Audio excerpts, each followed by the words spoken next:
over the international community's eyes. And so I felt pretty low about it. I wish I had resigned. One of the things that disturbs me most about this is that the same tactics are being used as were used in 2002 and early 2003 with regard to Iraq. The same people, the same tactics, the same litany, the same strategy, the same everything.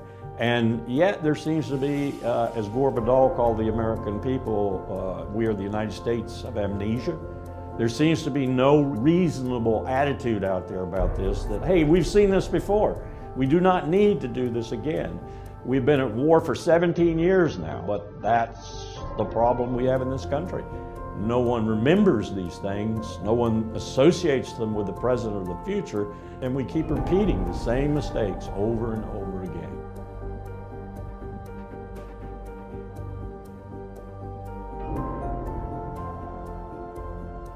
Indeed, the facts and Iraq's behavior show that Saddam Hussein and his regime are concealing their efforts to produce more weapons of mass destruction.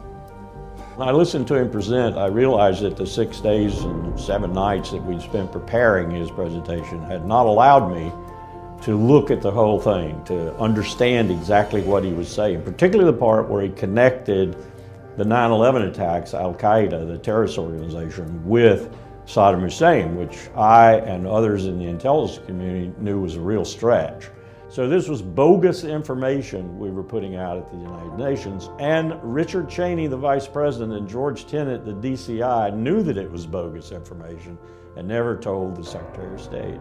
It was one of the lowest points, if not the lowest points, in my professional life. And Powell has said I shall ever be remembered for that moment at the United Nations talking about Iraq's WMD.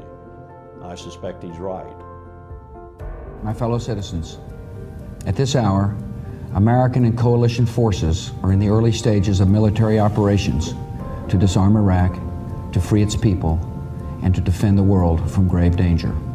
This decision in 2003 to invade Iraq will be ever interpreted by historians as a catastrophic strategic mistake.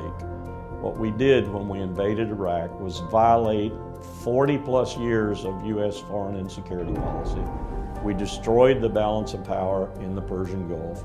And we started what is going on now and probably will be going on for years to come, this massive chaos, killing, death, starvation, states failing and so forth, Syria, Libya, Iraq, and possibly Lebanon, maybe Jordan. What we have is chaos, and we produced that chaos.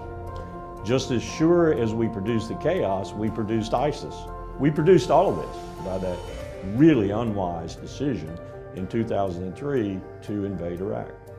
The campaign to convince the American people to support the war in Iraq, which was quite effective, and when you consider it was built on a house of lies, it was quite effective. Iran is not this kind of threat that we're saying she is. They don't even have nuclear weapons. Israel is sitting on top of 200 or 300 nuclear weapons. It may deny it all day long, but it's got nuclear weapons. So Iran does not have nuclear weapons. And in my consideration, it stopped trying to build nuclear weapons early in the 2000s.